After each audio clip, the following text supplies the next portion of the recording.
नमस्कार मित्रों, सभी मित्रों को हिंदी पत्रकारिता दिवस की हार्दिक शुभकामनाएं। भारतवर्ष में पत्रकारिता का अनुभव सदियों पूर्व किया जाता रहा है। किसी न किसी रूप में सनातन काल से कलम साधना की परंपरा सर्वश्रेष्ठ परंपरा रही है। आज हम जो कुछ भी पढ़ते हैं, लिखते हैं, सुनते हैं, सब कुछ कलम साधना का ही प्रतिफल है। कलम न होती तो शायद संसार में ज्ञान का ऐसी तत्व ही न होता, और ज्ञान न होता तो फिर क्या होता, इस बात का अंदाजा सहज में ही लगाया जा सकता है।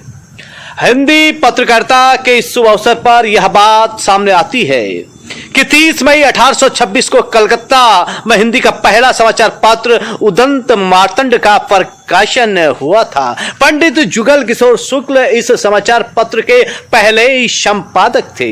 हालांकि आर्थिक कठिनाइयों के चलते 11 दिसंबर 1827 को यह समाचार पत्र बंद हो गया था, लेकिन हिंदी पत्रकारिता ने इस दौर से धीरे धीरे जो तेजी पकड़ी, धीरे धीरे जो दौर चला, वह अनवरत जारी है। 1826 से लेकर 1867 तक का समय हिंदी पत्रकारिता का प्रारंभिक युग कहा गया है। इसी चरण में 1845 को बनारस साप्ताहिक का पत्र निकला। इस दौर में 10 मई 1845 को अंग्रेजी पत्र हिंदू हेरल्ड को हिंदी में बंगदूत के नाम से निकाला गया, जिसके प्रथम संपादक नील रत्न हालदार थे। फिर 1846 में इंडियन सन के अलावा बंगला, हिंदी, अंग्रेजी, उर्दू आदि अनेक समाचार पत्रों का प्रकाशन शुरू हुआ। 1867 से 1900 तक का समय भारतेंदु युग के नाम से पत्रकारिता जगत में प्रसिद्ध रहा। इस युग में 15 अगस्त 1867 को कवि वचन सुधा नामक मैगजीन निकालकर भारतेंदु हरिश्चंद्र ने पत्रकारिता जगत में नई क्रांति को जन्म दिया था। हरिश्चंद्र मैगजीन सहित इस युग में लगभग 300 से अधिक समाचार पत्र समूचे राष्ट्र से निकले। सन 1900 से 1920 तक का समय इस क्षेत्र में द्विवेदी युग के नाम से प्रसिद्ध हुआ। पंडित महावीर प्रसाद द्विवेदी इस युग में धुरंधर पत्रकार रहे। सरस्वती मैगजीन व भारत मित्र इस दौर की चर्चित पत्रिका रही। इस युग में सैकड़ों पत्र पत्रिकाओं का प्रकाशन हुआ। 1920 से 1947 तक गांधी युग के समय में समाचार पत्रों की बाढ़ आ गई। 1920 से 1947 तक का समय पत्रकारिता जगत में गांधी युग के नाम से भी जाना जाता है। इस युग में राष्ट्र रत्न शिव प्रकाश गुप्त के नेतृत्व में दैनिक आज का प्रकाशन शुरू हुआ, जिसका नाम स्वयं महात्मा गांधी जी ने रखा था। आज भी समाचार पत्र का प्रकाशन जारी है। स्वाधीनता के बाद 1947 से पत्रकारिता ने जो तेजी पकड़ी, उसका कोई जवाब नहीं है।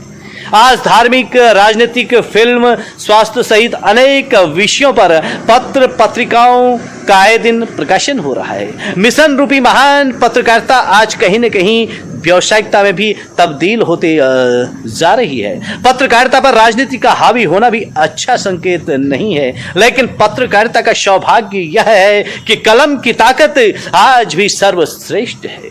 30 मई 1826 को हालांकि हिंदी पत्रकारिता का प्रारंभिक दौर रहा, लेकिन पत्रकारिता का अनुभव युगों युगों से रहा है।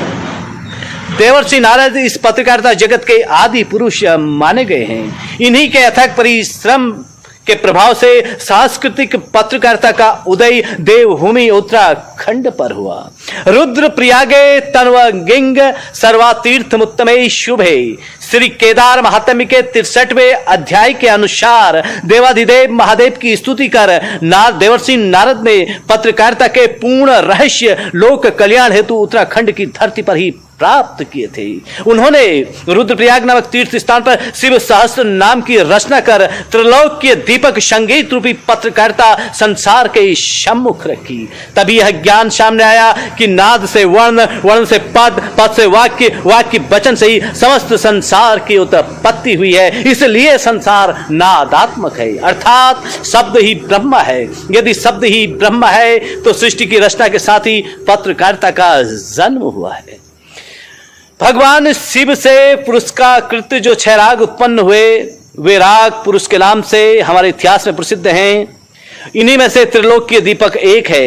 इसके अलावा देह शोधन ज्ञान से देह में अधिष्ठित सार्वभौतिक ज्ञान, वो समस्त भूतों को जानने की कला का ज्ञान, संगीत कला से तत्व से नाद विधान का ज्ञान, संगीत की समस्त विद्याओं का ज्ञान, स्वरों के भेदों का पूर्ण ज्ञान, संगीत में स्वर शब्द के मूलों में शांडों का वर्णन, गायन क्रिया तथा अलंकारों के भेद, स्थायी आरोही अवरोही संचारी का ज्ञान, सप्त स्वरी जिसे षडजी, ऋषिजी, गांधारी, मध्यमा, पंचमा, छठी, धैवती, नौसादी का ज्ञान, स्वरों के भेद और तालों की संज्ञा का ज्ञान, उपहंतु, गल, विशारद, अर्थभोग के अलावा स्वरों के भेद की 72 कलाओं का ज्ञान, जिनमें प्रमुख रूप से गमन कला, रसायन कला, अंग लेखन कला, हास्य लेखन कला प्रमुख हैं।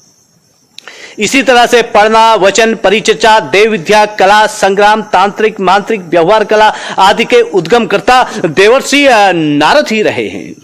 देवर्षि नारद जी, जो जहां सृष्टि के प्रथम पत्रकार जिन्हें माना जाता है, वहीं यह भी जानना आवश्यक है आखिर नारद हैं कौन।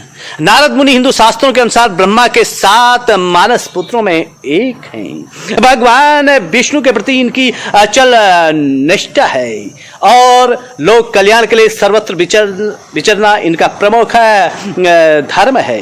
पत्रकारिता के साथ साथ भक्ति तथा संकीर्तन के भी ये आदि आचार्य हैं। इनकी वीणा ही इनका संचार पत्र था, जिसे महती के नाम से पुकारा जाता है। महती का तात्पर्य है लोक कल्याण के लिए उद्गम होने वाले स्वर।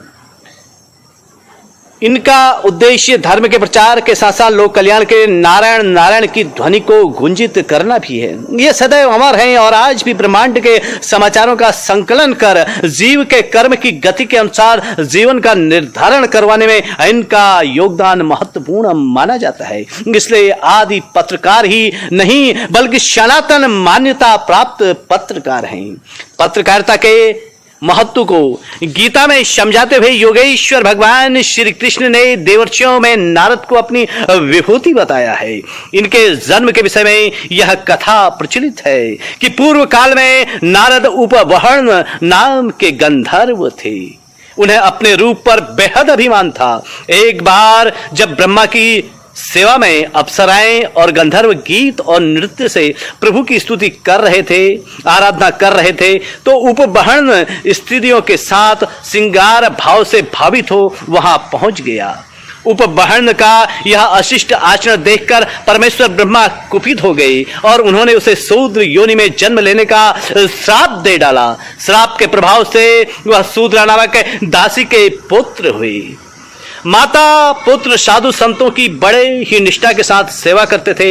शुरुआती जीवन इनका बड़े ही संघर्षों में बीता। बाल्यकाल की अवस्था से संतों के पात्र से बचा हुआ झूठा भोजन, झूठा अन्न ही इन्हें नसीब होता था। इस अन्न के प्रभाव से इनके हृदय में के सभी पाप धुल गए। बालक की सेवा से प्रसन्न होकर साधुओं ने इन्हें नारायण नाम का जप और ध्यान करने का उपदेश दिया। बाद में इनकी माता शूद्रा दासी की सर्प दंश से मृत्यु हो गई थी। माता के संसार से चले जाने के बाद नारद इस संसार में अकेले रह गए थे। उस समय इनकी अवस्था मात्र 5 वर्ष की थी। माता के वियोग को भी ईश्वरी इच्छा मानकर नारद जी ने नारायण की शरण लेकर उनका ध्यान आरंभ किया।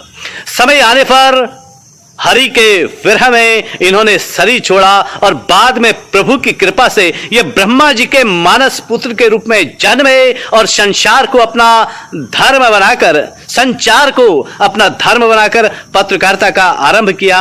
संसार के बड़े बड़े महर्षि ऋषि इनके शिष्य हुए।